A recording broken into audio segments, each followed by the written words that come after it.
All right, for example 10, sometimes you cannot find your answers on a nice, pretty little, through solving it through an equation. So the best way to solve is to use your graphing calculator. And so what we want to do whenever you have a problem where you have to approximate the solutions of x equals 4 cosine x on the interval from negative pi over 2 to pi over 2, you need to find your answers. But you need to plug this into your calculator. So if you start off with the equation x equals 4 cosine of x, you need to set this equal to 0. So you can either move your 4 cosine x to the left, or you can subtract x to both sides. So I'm going to subtract x to both sides. And we're going to have 0. Oops, that's kind of ugly.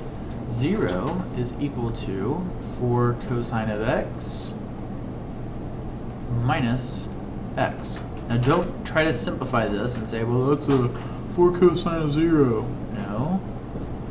As part of your, this x is part of your function, this x is not. So if we want to plug this into our calculator, we have to make sure that we are on our interval negative pi over 2 to pi over 2.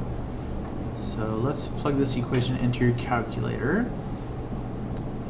So here I have 4 cosine of x minus x. So if I plug this into the, when you type this into your calculator, make sure you use an in parenthesis. And if we want to check out what our graph is, here is our graph. Ooh, lovely. Well, if we want to find out where our x values are between negative pi over 2 and pi over 2. So negative pi over 2 is, as a decimal, that's a negative 1.57. And then this is your pi over 2 is a 1.57. So when you find your answers on that interval, and you go back to your calculator, you want to maybe change your window and have your x min be a negative 1.57, and then your x max to be a 1.57, a positive. And then let's look at our graph in this case. So how many times does your graph cross your x-axis? At the once.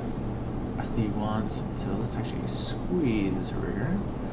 So there's once, and in order to find out what that point is right here, the way you find your values on your calculator is you have to go to second and then hit your trace button. This is your calculate menu.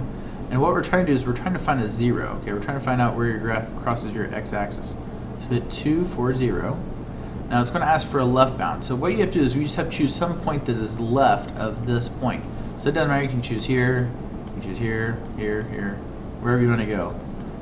But once you choose your point, you have to enter, and then it's going to ask for a right bound. So you have to choose a point that is to the right of your x-intercept. So I got to keep going, keep going, keep going, keep going, keep going, keep going, and keep going.